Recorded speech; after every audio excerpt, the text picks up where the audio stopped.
আসসালামু আলাইকুম viewers, welcome to my channel. মাটির নিচের আলু সাথে কুমড়োর বড়ি দিয়ে রুই মাছের ভুনা রান্নার রেসিপিটি তৈরি করে দেখাবো আজকে। এখানে আমি রুই মাছের 5টি পিস এবং একটি মাথা নিয়েছি, 12 পিস কুমড়োর বড়ি নিয়েছি, 1 কাপ পরিমাণ পেঁয়াজ কুচি করে কেটে নিয়েছি, 10-12টা কাঁচামরিচ নিয়েছি। এখানে মাটির নিচে আলু নিয়েছি, হাফ চা চামচ হলুদের গুঁড়ো, হাফ চা চামচ মরিচের গুঁড়ো এবং পরিমাণ মতো লবণ দিয়ে মাছগুলো ম্যারিনেট করে নিলাম। চুলায় একটি ফ্রাই প্যানে পর্যাপ্ত পরিমাণ তেল দিয়ে দিলাম। তেল গরম হয়ে গেলে এবার মাছগুলো দিয়ে দিব। এবার এই তেলে মাছগুলো ভেজে নিব।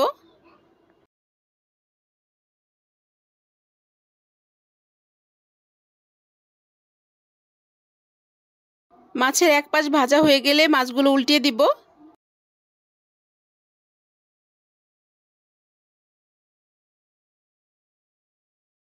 এবার মাছগুলোকে আবারও উল্টিয়ে দিচ্ছি।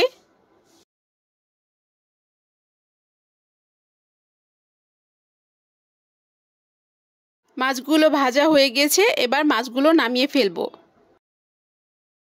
এবার মাছগুলো ভাজা হয়ে গেছে, মাছগুলো তুলে নিচ্ছে।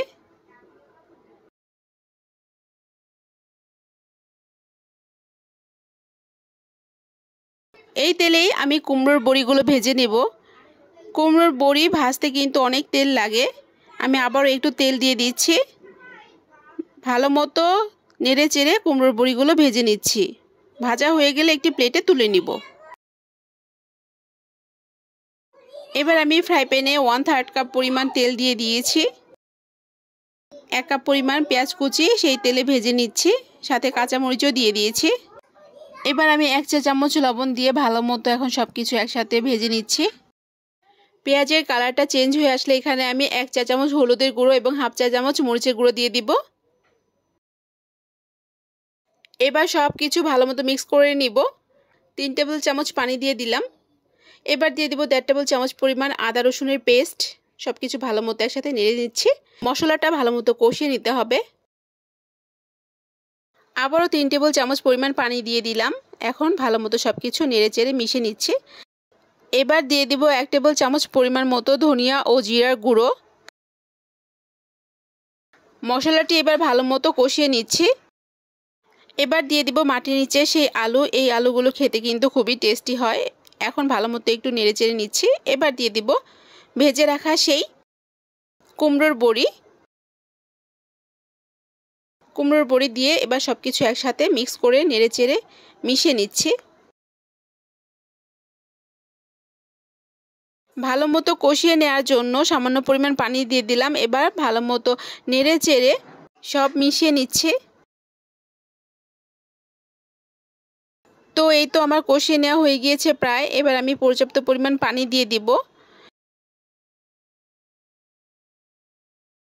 যেহেতু আমি ভুনা রান্না করব সেহেতু কিন্তু আমি বেশি পরিমাণে পানি দিচ্ছি না। বেশি পানি দিলে আবার ঝোল থেকে যাবে। এবার আমি মাছের মাথা এবং মাছের পিসগুলো দিয়ে দিচ্ছি। ঢাকনা দিয়ে ঢেকে দিব। তো তরকারিতে বলক চলে এসেছে। ঢাকনা খুলে দেখব।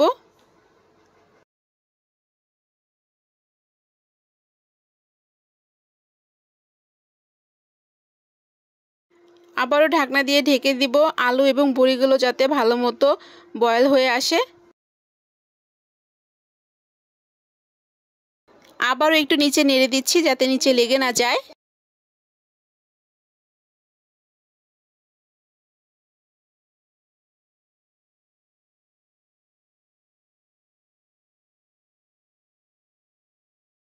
এবার সামান্য পরিমাণ লবণ দিয়ে দিচ্ছি। একটু লবণ কম হয়েছিল তাই লবণ দিয়ে দিলাম।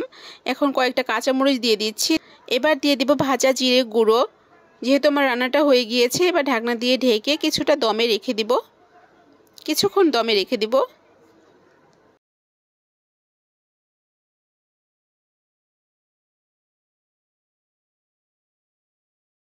তো এই তো আমার রান্না প্রায় হয়ে গিয়েছে। কেমন হয়েছে আজকে আমার এই রান্না? মাটির নিচের আলু সাথে কুমড়োর বড়ি দিয়ে রুই মাছের ভুনা রান্নার রেসিপিটি কেমন হয়েছে অবশ্যই আমাকে কমেন্টস করে জানাবেন।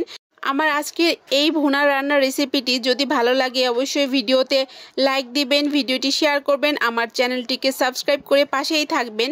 তো এই তো আমি একটি বাটিতে তরকারিটি সার্ভ করে নিয়েছি। তো ভিউয়ার্স, সবাই ভালো থাকবেন, সবাই সবার জন্য দোয়া করবেন। আল্লাহ হাফেজ।